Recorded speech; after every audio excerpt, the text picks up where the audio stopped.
அல்லேலூயா, அல்லேலூயா. மத்தேயு எழுதின சுவிசேஷம் 24ஆம் அதிகாரத்தில் இயேசு கிறிஸ்துவை நோக்கி உம்முடைய வருகைக்கான அடையாளங்களை கேட்கிறார்கள். வேதாகமத்தில் பல விதமான உபதேசங்கள் உண்டு. ரட்சிப்புக்கு ஏதுவான உபதேசம் உண்டு, ஞானஸ்நான உபதேசம் உண்டு, பரிசுத்த ஆவியை குறித்த உபதேசங்கள் உண்டு, விசுவாசத்தை குறித்த உபதேசம் உண்டு.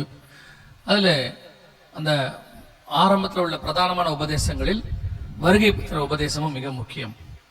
சபை உருவாக்கப்பட்டதனுடைய நோக்கம், அதனுடைய டெஸ்டினேஷன் என்று சொல்வார்கள். முடிவு எது அப்படின்னு கேட்டீங்கன்னா, கிறிஸ்துவின் வருகையிலே சம்பவிப்பது. அதோடு கூட சபை எடுத்துக்கொள்ளப்படும். அதற்கு பிறகு எப்படி நியாயப்பிரமாண காலம்னு ஒன்று இருந்துச்சு, மோசே காலத்திலிருந்து ஒரு நியாயப்பிரமாண காலம் இருந்தது. அதற்கு பிறகு இயேசு கிறிஸ்துவனுடையதான உயிர்த்தெழுதலுக்கு பிறகு அந்த நியாயப்பிரமாணம் முடிவுக்கு வருகிறது. அவருடைய தேவாலயம், யூதருடைய தேவாலயம் இடிக்கப்பட்டது. அதோடு கூட நியாயப்பிரமாணம் பிராக்டிஸ் பூமியில இல்லாதபடிக்கு போயிடுச்சு. ஒரு 2000 வருஷமா அது இல்லை. இப்ப திருப்பி வந்திருக்கு. 1948 பிறகு அது கொஞ்சம் கொஞ்சமாக வந்திருக்கிறது.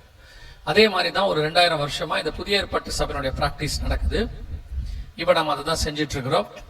எப்படி அந்த நியாயப்பிரமாண முடிவுக்கு வந்து அந்த ஆலயங்கள்லாம் இடிக்கப்பட்டதோ, அதே மாதிரி இந்த கிறிஸ்தவத்தினுடையதான இந்த பிராக்டிஸ் ஒரு முடிவுக்கு வரும். ஒரு நாள் ஆண்டவர் சபையை எடுத்துக்கொள்ளுவார். எப்படி அதற்கு பிறகு யூதர்கள் அந்த முறைமைகளை பின்பற்றினார்கள், ஆனால் ஆலயம் இல்லை, ஒன்றுமில்லை. அதே போல ஒரு நிலைமை கிறிஸ்தவத்துக்கும் வரும். ஆண்டவர் சபையை எடுத்துக்கொள்ளப்பட்ட பிறகு இது சம்பவிக்க ஆரம்பிக்கும். அப்ப இந்த எடுத்துக்கொள்ளப்படுதல் என்பது மிக பிரதானமானது. அதுக்கான ஒரு அடையாளங்களை தான் ஆண்டவர் சொல்லி இருக்கிறார். இப்ப நம்ம அதற்கு தான் காத்திருக்கிற ஜனங்களா இருக்கிறோம். ஆவியும் மனவாட்டியும் வா என்பார்களாக என்பது அதை குறித்தான் சொல்லப்படுகிறது. அப்படியானால் இந்த வருகைக்கு முன்பான அடையாளங்கள், இந்த அடையாளங்களை எல்லாம் பார்க்கும் பொழுது, இவைகளெல்லாம் நாம் பார்க்கும் பொழுது கிறிஸ்து வரப்போகிறார் என்பதை உணர்ந்து ஆயத்தப்படணும். அதுதான் திட்டம். அது ஒண்ணுதான். இயேசு வருவதற்கு முன்பாக மணவாளன் வருகிறார் என்கிற சத்தம் கேட்டது. அப்பொழுது புத்தி உள்ள கன்னிகைகள் தங்கள் தீவட்டிகளை ஆயத்தம் பண்ண தொடங்கினார்கள் என்று வசனம் சொல்லுது. அந்த சத்தம் தான் அடையாளம். அது கேட்டுட்டா நம்ம ரெடி ஆகணும்னு அர்த்தம். ஏனோக்கு கிட்டத்தட்ட ஒரு 900 வருஷத்துக்கு முன்பதாகவே அவர் ஆரம்பித்து இயேசு வருகிறார், அதாவது 1000 பரிசுத்தவான்களோட தேவன் பூமியை நியாயத்திற்கு வருகிறார்னு பிரசங்கம் பண்ணிக்கிட்டு இருந்தார். நடுவுல கொஞ்ச நாட்கள் அந்த பிரசங்கம் இல்லாமல் போயிடுச்சு. திடீர்னு ஒரு மனுஷன், நோவான்னு வந்து ஒரு மனுஷன் அதே பிரசங்கத்தை திருப்பி பண்றார். அவருடைய அர்த்தம் என்னன்னா, அவர் திருப்பி பண்றாருன்னா அந்த சொல்லப்பட்டதான காரியங்கள் எல்லாம் நிறைவேற போது. நோவா என்பது ஒரு அடையாளம்.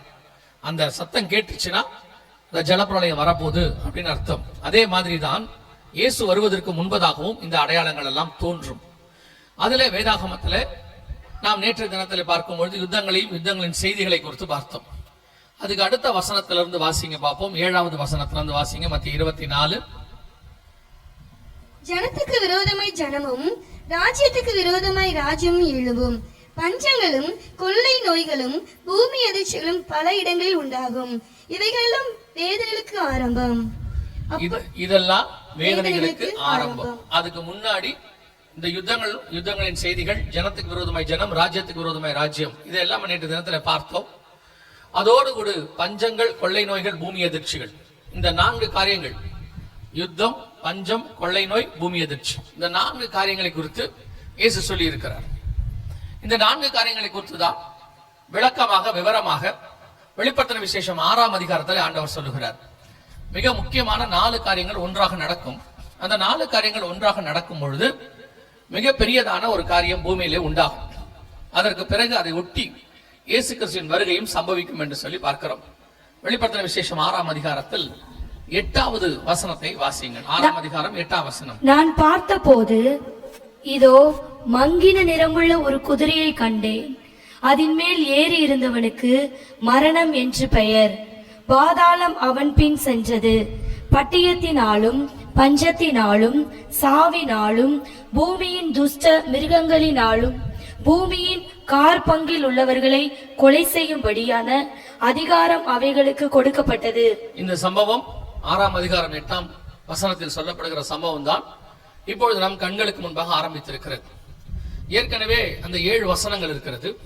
அந்த 7 வசனங்களிலே 3 விதமான அடையாளங்கள் இருக்கிறது. ஒன்று வெள்ளக்குதிரை என்று சொல்லக்கூடியதான உலகளாவிய அரசாங்க மாற்றம், கருப்பு குதிரை என்று சொல்லக்கூடியதான உலகளாவிய உணவு பஞ்சம், சிவப்பு குதிரை என்று சொல்லக்கூடியதான உலகளாவிய ஒரு கொள்ளை நோய். இந்த 3 குறித்தும் பல இடங்களில் நாங்கள் பேசி இருக்கிறோம். அவைகளெல்லாம் நம் கண்களுக்கு முன்பாக நடந்தது. 2012 மிகப்பெரிய உலக மாற்றமாக அடுத்த வல்லரசு எழும்பக்கூடிய அளவிற்கு மிக முக்கியமாக ஐரோப்பியன் யூனியன் என்று சொல்லக்கூடியதான அடுத்த வல்லரசு எழும்பி இருக்கிறது. நீங்கள் இப்பொழுது அமெரிக்க சாம்ராஜ்யம் விழுகிறதை பார்க்கிறீர்கள். கொஞ்சம் கொஞ்சமாக அமெரிக்கா விழுந்து கொண்டிருக்கிறது. நேற்றைய தினத்துல சீன அதிபர், அதாவது சீன தேச அதிபரை பார்க்க ட்ரம்ப் போயிருந்தார். அப்பொழுது ட்ரம்பை வைத்துக் கொண்டே சீன அதிபர் சொல்லுகிறார், ஒவ்வொரு சாம்ராஜ்யமும் ஒரு நாள் விழும், இப்பொழுது அமெரிக்க சாம்ராஜ்யம் விழுந்து கொண்டிருக்கிறது என்று ட்ரம்பை வைத்துக் கொண்டே சொல்லுகிறார். சொல்லிவிட்டு சொல்லுகிறார், ஒரு சாம்ராஜ்யம் முடியும் போதும் ஒரு யுத்தத்தில் தான் அது முடியும், இந்த சாம்ராஜ்யம் யுத்தத்தில் முடியாது இருந்தால் நலமாயிருக்கும் என்று ட்ரம்பை வச்சுக்கிட்டு சீன அதிபர் சொல்றார். இதைத்தான் வேதாகமத்திலே ஆண்டவர் முன்பதாகவே சொல்லி இருக்கிறார். இதைத்தான் அதை எடுத்து இந்த வசனத்திலிருந்து ரொம்ப வருஷமாக சொல்லிக் கொண்டிருக்கிறோம். அமெரிக்க சாம்ராஜ்யம் விழும், அப்பொழுது ஒரு யுத்தம் வரும், அது 3ஆம் உலக யுத்தமாக இருக்கும் என்று சொல்லிக் கொண்டிருக்கிறோம். வேதாகமத்திலே சொல்லப்பட்ட தீர்க்க தரிசனம் அது. அதை அப்படியே சீன அதிபர் சொல்லுகிறார். வேற யாராவது சொன்னா பைபிள் படிச்சுட்டு சொன்னாரு அப்படின்னு சொல்லுவாங்க. சீன அதிபர் கம்யூனிஸ்ட் நாட்டை சார்ந்தவர், அவர் பைபிளை நம்பாதவர். இன்னும் சொல்ல போனால் பைபிள் அவர் நாட்டில் இருக்கக்கூடாது என்று சட்டம் போட்டிருக்கிறார். அவர் சொல்லுகிறார், ஒவ்வொரு சாம்ராஜ்யமும் விழும்போது அந்த சாம்ராஜ்யத்தில் அந்த ஒரு யுத்தத்தோடு கூட அந்த சாம்ராஜ்யம் விழும், இப்பொழுது அமெரிக்க சாம்ராஜ்யம் விழுகிறது, யுத்தம் வராமல் இருந்தால் நலமாயிருக்கும் என்று சொல்லுகிறார். நம் கண்களுக்கு முன்பாக அந்த யுத்தம் தான் இப்பொழுது ஆரம்பித்திருக்கிறது. அந்த நீங்க வாசிச்ச வசனத்துல பட்டயத்தினாலும் என்று சொல்லி நாம் பார்க்கிறோம். அந்த பட்டயம் என்பது யுத்தத்தை குறிக்கிறது. நேற்றைய தினத்துல அந்த யுத்தத்தை குறித்து நாம் பார்த்தோம். மிகப்பெரியதான யுத்தம் ஆரம்பித்திருக்கிறது. அநேக காரியங்கள் சொல்லிக் கொண்டிருந்தார்கள். இந்த மாதிரி ஒரு சமாதான காரியங்கள்லாம் வருகிறது, ஈரானோடு கூட பேசுகிறார்கள், அமெரிக்காவோடு கூட பேசுகிறார் என்று சொல்லிக் கொண்டிருந்தார்கள். ஆனால் நன்றாக கவனித்து பாருங்கள், அந்த பேச்சுவார்த்தை தோல்வி அடைந்து விட்டது. வருகிற வாரம், இந்த வாரத்துல திங்கட்கிழமையிலிருந்து ஏர்லி நெக்ஸ்ட் வீக் அப்படின்னு அவர் சொன்னார். அதாவது அடுத்த வாரத்தில் முன்னிலையே இந்த யுத்தம் ஆரம்பிக்கும் என்று சொல்லி இருக்கிறார்கள். நேற்று தினத்தில் சொன்னது போல் இஸ்ரேலுக்கு விரோதமாக ஒரு மிகப்பெரியதான ஒரு ராணுவ கட்டமைப்பு உருவாக்கப்படும். அதுக்கு ரஷ்ய தேசம் தலைமையாக இருக்கும். ரஷ்யாவோடு கூட இணைந்து துருக்கி, ஈரான் போன்ற நாடுகள் எல்லாம் சேர்ந்து இந்த யுத்தத்தை நடத்துவார்கள். இதை நீங்கள் காண்பீர்கள். இப்பொழுது அதற்கான ஆயத்த பணி எல்லாம் நடந்து கொண்டிருக்கிறது. இந்த யுத்தத்தை நீங்கள் பார்க்கும் பொழுது இப்பொழுது நாங்கள் கொடுக்கிற இந்த செய்தி, வெளிப்பத்திர விசேஷம் 6ஆம் அதிகாரம் 8ஆம் வசனத்தில் சொல்லப்பட்ட பட்டயம் ஆரம்பித்து விட்டது என்ற அர்த்தம். அதற்கான முன்னடவடிக்கை தான் இவ்வளவு நாள் நடந்தது. 2023 அக்டோபர் 7 இஸ்ரேலின் மலைக்காக ஆரம்பிக்கப்பட்ட அந்த யுத்தமானது கொஞ்சம் கொஞ்சமாக விஸ்தாரமாகி இன்னைக்கு அடுத்த கட்டத்துக்கு போகிற இடத்திற்கு வந்திருக்கிறது. வருகிற வாரங்களிலோ மாதங்களிலோ இதற்கான காரியங்களை எல்லாம் நீங்கள் கண்கூடாக பார்ப்பீர்கள். உலகளாவிய மிகப்பெரிய 3ஆம் உலக யுத்தம் ஒன்று வெடிக்கும். அதை எல்லா நாடுகளும் அதை பார்க்கும். எசேக்கியேல் 38-39 2 அதிகாரத்தில் சொல்லப்பட்டதான இந்த 3ஆம் உலக யுத்தம் வரும். அது ஒரு நியூக்ளியர் யுத்தமாக இருக்கும். எசேக்கியேல் புஸ்தகம் 39ஆம் அதிகாரத்தில் 15வது வசனத்தை வாசிங்க. எசேக்கியேல் 39:15 வாசிங்க. தேசத்தில் சுற்றி திரிந்தவர்கள் திரிந்து கொண்டிருப்பார்கள். யாராவது ஒருவன் மனுஷனின் எலும்பை காணும் போது புதைக்கிறவர்கள் அதை ஆமோன் கோகுடைய பள்ளத்தாக்கிலே புதைக்கும் மட்டும் அதன் அண்டையிலே ஒரு அடையாளத்தை நாட்டுவான். வேதம் சொல்லுகிறது, ஒரு எலும்பை பார்த்தாலும், ஒரு மனுஷனுடைய எலும்பு ஒன்றை பார்த்தாலும் அதை புதைக்கிற வரைக்கும் அதன் மேலே ஒரு அடையாளத்தை போடுவார்கள். புதைத்து விட்டார்களா என்று கண்காணித்துக் கொண்டே இருப்பார்கள் என்று வேதம் சொல்லுகிறது. அவருடைய நோக்கம் என்ன? இந்த வசனம் எழுதப்பட்டது ஏறக்குறைய 2500 வருஷங்களுக்கு முன்பாக. 2500 வருஷங்களுக்கு முன்பாக யுத்தம் நடக்கும் போது வில்லுகளை கொண்டும் அம்புகளை கொண்டும் யுத்தம் பண்ணுவார்கள். ஒரு மனுஷன் மரித்து விட்டால் அவனை கொண்டு போய் புதைத்து விடுவார்கள். மற்றபடி அவன் சதையை குறித்தோ எலும்பை குறித்தோ கவலைப்பட மாட்டார்கள். சில நேரங்களிலே மொத்தமாக போட்டு எரிப்பார்கள். ஆனால் இங்கே வசனம் சொல்லுகிறது, ஒரு எலும்பை காணும் மட்டும், ஒரே ஒரு எலும்பை காணும் மட்டும் அதன் அண்டையிலே ஒரு அடையாளத்தை போடுவார்கள். அது மாத்திரமல்ல, அந்த புதைக்கிற அந்த ஸ்தானத்தில் இருக்கிறவர்கள் என்ன செய்வார்கள்? வாசிங்கள். அதே 39ஆம் அதிகாரம் 11வது வசனத்தை வாசிங்க. அந்நாளில் இஸ்ரவேல் கோத்திரத்திலே இஸ்ரவேல் தேசத்திலே சமுத்திரத்துக்கு கிழக்கே பிரயாணக்காரரின் பள்ளத்தாக்கை புதைக்கிற ஸ்தானமாக கோகுக்கு கொடுப்பேன்.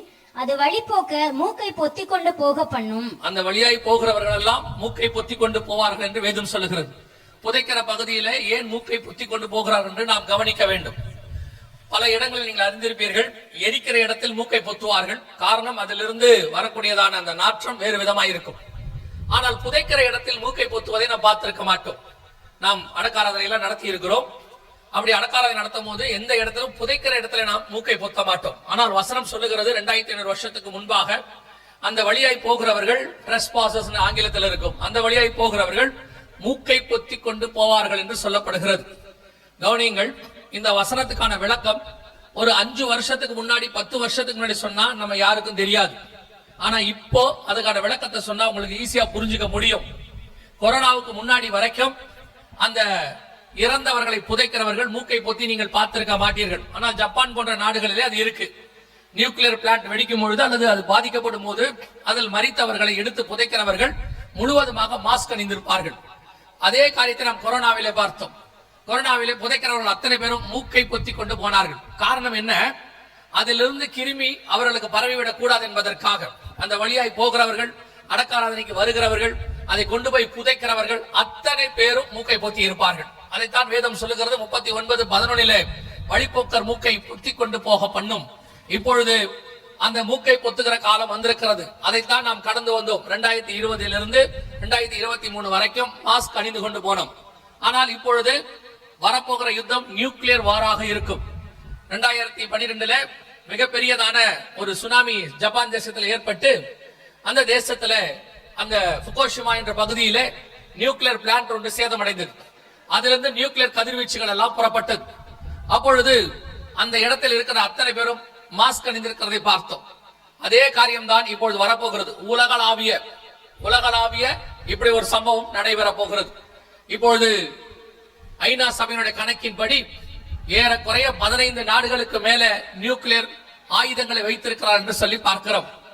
இப்பொழுது வருகிற யுத்தம் கண்டிப்பாக நியூக்ளியர் யுத்தமாகத்தான் இருக்கும். நாம் 2ஆம் உலகத்தில் அணுகுண்டை பார்த்தோம். இப்பொழுது நியூக்ளியர் குண்டை பார்க்க போகிறோம்.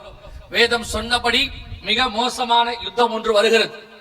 அந்த யுத்தத்தினுடைய ஆரம்ப கட்டத்தில் நாம் இருக்கிறோம். ஏதோ உங்களுக்கு கதை சொல்லுவது போல நாங்கள் சொல்லவில்லை. எச்சரிப்பாக ஆண்டவர் சொல்லுகிறார். அந்த எச்சரிப்பின் சத்தம் தான் உங்களுக்கு கேட்கிறது. அடுத்த சில வாரங்கள், மாதங்கள், சில காலங்களில் நீங்கள் பார்க்க கூடும். இந்த யுத்தம் உச்சநிலைக்கு அடைகிறதை நீங்கள் பார்ப்பீர்கள். வேதம் சொன்ன மிக முக்கியமான 2 அதிகாரத்துக்கு ஆண்டவர் கொடுத்திருக்கிறார். 38, 39 எசேக்கியேல்ல இந்த யுத்தத்துக்கான காரியங்களை கர்த்தர் கொடுத்திருக்கிறார். அந்த யுத்தத்தை தான் நாம் பார்த்து கொண்டிருக்கிறோம். நாங்கள் 2004 இந்த ஊழியத்தை ஆரம்பித்த காலத்திலிருந்து இந்த யுத்தத்தை குறித்து பேசிக் கொண்டிருக்கிறோம். அப்பொழுதெல்லாம் இந்த யுத்தம் வரும் என்று சொல்லிக் கொண்டிருந்தோம். இப்பொழுது அந்த யுத்தம் வந்து விட்டது. நம் கண்களுக்கு முன்பாக ஆரம்பிக்கிற இடத்தில் இருக்கிறது. ரஷ்ய தேசமும் சீனாவும் இணைந்து உள்ளே நுழைந்திருக்கிறது. இனி வருகிற நாட்களிலே பேப்பர்லோ டிவிலையோ நீங்கள் இந்த யுத்தத்தை குறித்தான மிக முக்கியமான காரியத்தை காண்பீர்கள். எசேக்கியேல் வெளிப்படுத்தல் 6:8 சொல்லப்பட்ட பட்டயத்தினாலும் என்ற அந்த முதல் மரணத்துக்கு ஏதுவான காரியம் சம்பவிக்க ஆரம்பித்து விட்டது. 2வது அங்கே சொல்லப்பட்டிருக்கிற மிக முக்கியமான விஷயம் பஞ்சத்தினாலும் என்று வேதம் சொல்லுகிறது.